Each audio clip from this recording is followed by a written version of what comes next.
So, kapapasok lang na balita, no, ang presidente ng Pilipinas na si PBBM ay nagsalita na nga po tungkol sa nangyaring gulo sa Senado. At for the first time, nagbigay po siya ngayon mga sangkay ng matinding pasabog tungkol dyan.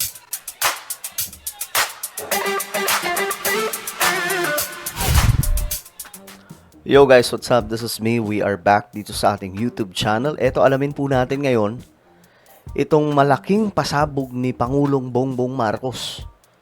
Tungkol po, naalala nyo mga sangkay, nangyari nga po yung putukan sa Senado at nakita nyo naman mga sangkay kung gaano kagulo ang Pilipinas ngayon pagdating po sa politika.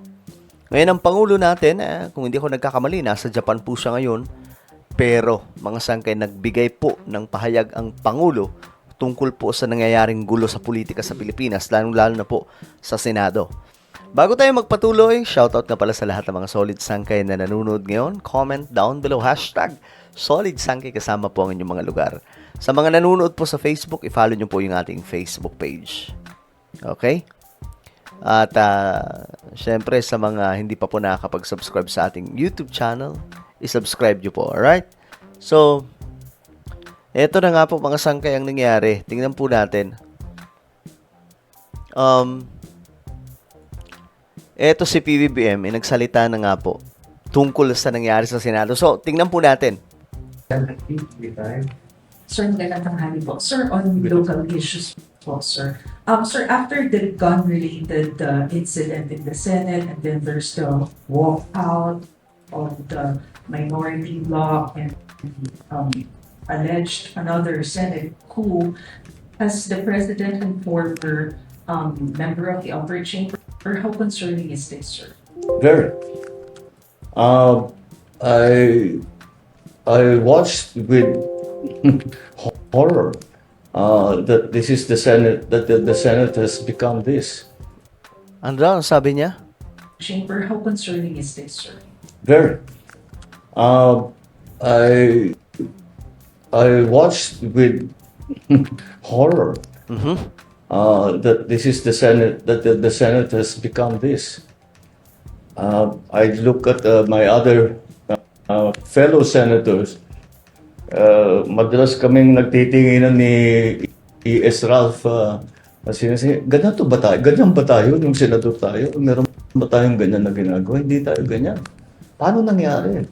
Yung Senado hindi na kagaya nung panahon natin. Okay, so para po sa inyong kaalaman, si Ralph Recto ay naging classmate ni BBM doon po sa Senado before. Mga sangkay, sila po ay naging magkakasama noon mga sangkay sa Senate. At ayon po kay Pangulo na nakita daw po niya ang isang horror, nakakatakot mga sangkay na kaganapan doon po sa Senado at ang nakakatakot na sitwasyon ngayon ng Senate.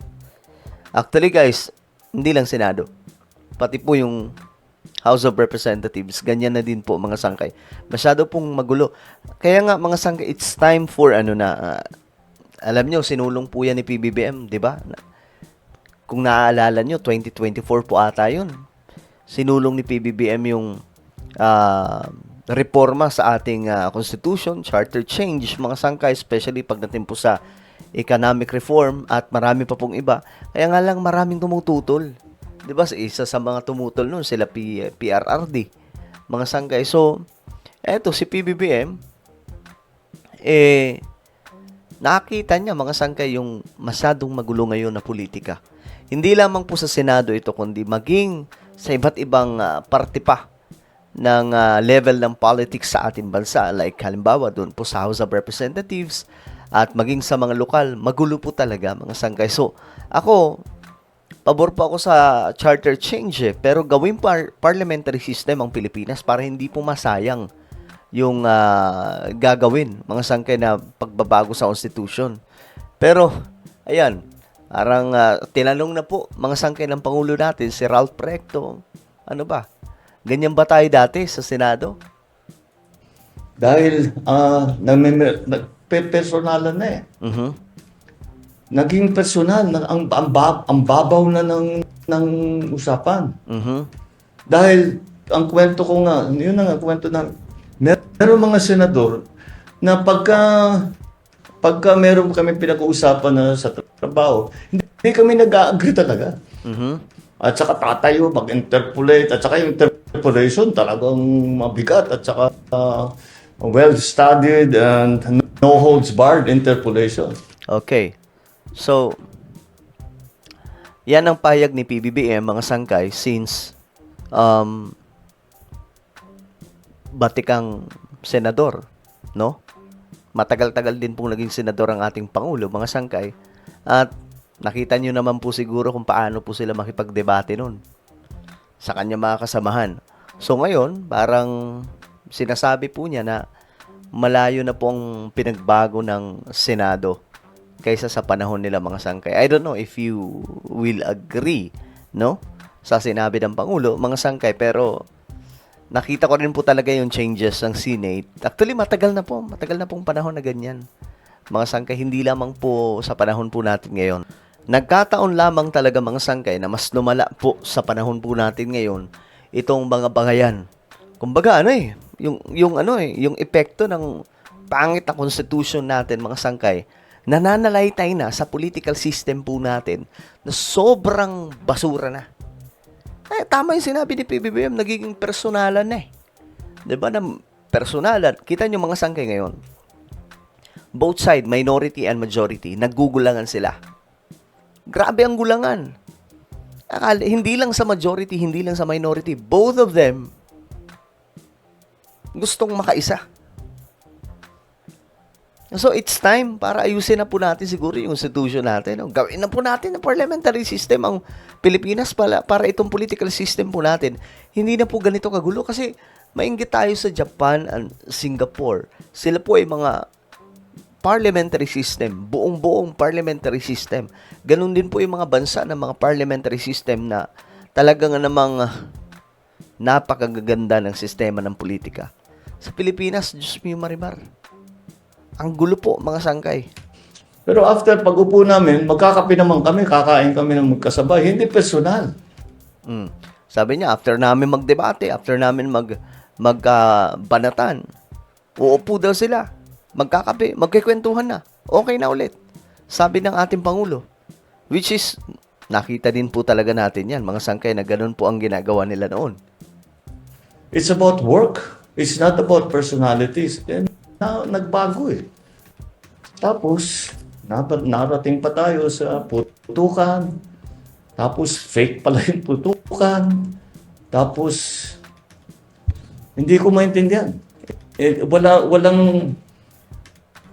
Walang nangyayaring kagaya na nung panahon ko sa Senado. Of course, the only basis for comparison that I have is the time that I was in the Senate. And I never imagined that the Senate would descend into this kind of what's happening right now. And then I was watching the comments of former SP, another colleague of ours, Senator Frank Drilon. Sabi niya, paano nangyari dito? The Senate is now sheltering fugitives from justice. So, ayan, mga sangkay. Bumabanat na po si PBBM ngayon. Ang binabanatan na po ni PBBM ngayon, yung majority, which is sila Alan Cayetano. How did that happen? I don't understand that how a Senate is supposed to function if those are the kind of things that the Senate is embroiled in. I hope they figure it out soon. Okay, so yan ang pahayag ng ating Pangulo. Disappointed nga pa daw po siya sa mga nakita nila o nakita niya, mga sangkay, na kaganapan. Naniniwala din po siya na peke daw po ang putukan sa loob ng Senado. Tapos, mga sangkay, disappointed siya kasi syempre kumukup-kup daw sila ng, alam niyo yun, yung dapat hulihin. Well, yan ang opinion ng Pangulo natin. Mga sangkay, ano po ang inyong opinion tungkol dyan? Comment down below. Mayroon tayong YouTube channel. Ito po yung Sangkay Revelation. Hanapin nyo po ito ngayon sa YouTube. Kapag nakita nyo na, i-click nyo po yung subscribe, i-click ang bell, at i-click nyo po yung all. Ako na po ay magpapaalam. Mag-iingat pong lahat. God bless everyone.